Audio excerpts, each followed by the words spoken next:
जुबीन गर्ग का जन्म 18 नवंबर 1972 को मेघालय के तुरा में हुआ था, लेकिन उनका पालन पोषण मुख्य रूप से असम में हुआ। उनका नाम विश्व प्रसिद्ध संगीत कंडक्टर जुबिन मेहता के नाम पर रखा गया था, जिससे पता चलता है कि संगीत उनके परिवार में कितनी अहमियत रखता था। जुबीन को कला की विरासत अपने परिवार से मिली। उनके पिता मोहिनी बोर ठाकुर एक जाने-माने गीतकार और कवि थे, जबकि उनकी मां ईली बोर ठाकुर एक डांसर और गायिका थीं। उन्होंने महज 3 साल की उम्र से ही गाना शुरू कर दिया था। उनकी मां उनकी पहली गुरु थीं, जिनसे उन्होंने गायन सीखा। इसके अलावा उन्होंने पंडित रॉबिन बैनर्जी से 11 साल तक तबला वादन सीखा और गुरु रमणी राय ने उन्हें असमिया लोक संगीत से परिचित कराया। उन्होंने स्कूल के दिनों से ही गीत रचना और संगीत संयोजन शुरू कर दिया था। जुबिन ने अपनी शिक्षा बीच में ही छोड़ दी। B.A. बरुआ कॉलेज में विज्ञान में ग्रेजुएशन, ताकि पूरी तरह से अपने संगीत करियर पर ध्यान केंद्रित कर सकें।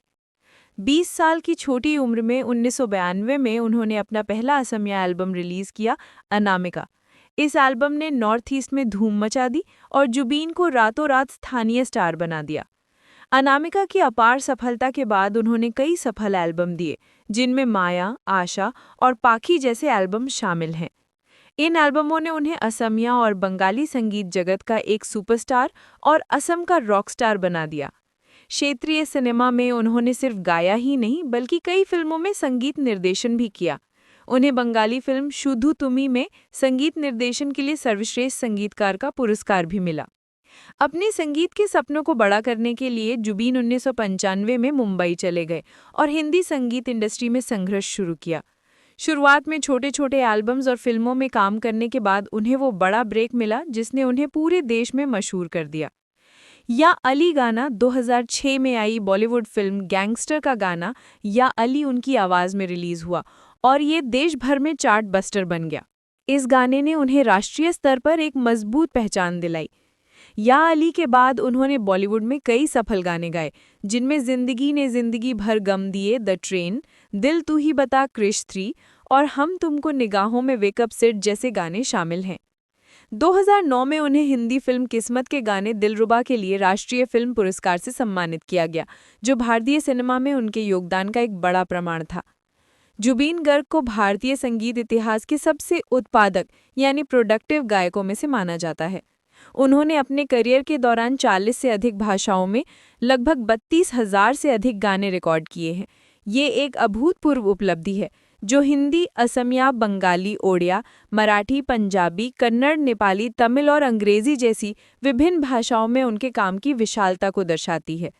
वो सिर्फ एक गायक नहीं थे, उनकी प्रतिभाओं की सूची लंबी है।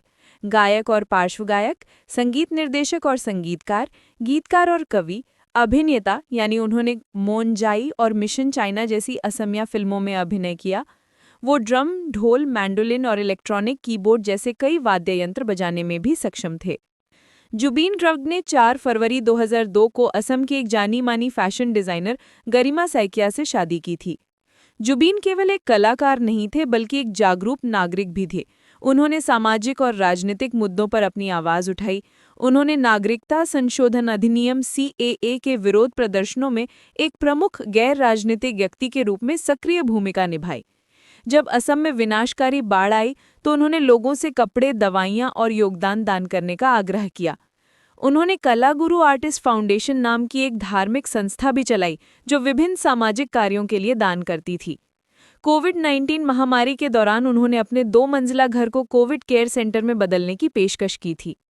संगीत के इस महान सितारे का निधन एक दुर्भाग्यपूर्ण दुर्घटना के कारण हुआ। जुबीन गर्ग का 52 वर्ष की आयु में सिंगापुर में स्कूबा डाइविंग से जुड़ी एक दुर्घटना में 18 सितंबर 2025 को निधन हो गया। उनके अचानक चले जाने से उनके फैंस और पूरे संगीत जगत में शोक की लहर दौड़ गई। जुबीन गर्ग ने एक ऐसी संगीत विरासत छोड़ी है जो क्षेत्रीय और राष्ट्रीय सीमाओं से परे है। उन्हें हमेशा एक ऐसे कलाकार के रूप में याद किया जाएगा, जिसने अपने संगीत और अपनी बहुमुखी प्रतिभा से असम को विश्व मंच पर गौरवान्वित किया। दोस्तों, अगर मेरा ये वीडियो आपको अच्छा लगा हो तो मेरे वीडियो को लाइक करें और मेरे चैनल को सब्सक्राइब करें। फिर मिलते हैं नेक्स्ट वीडियो में। तब तक के लिए अपना और अपने माता पिता का ख्याल रखें। बाय दोस्तों।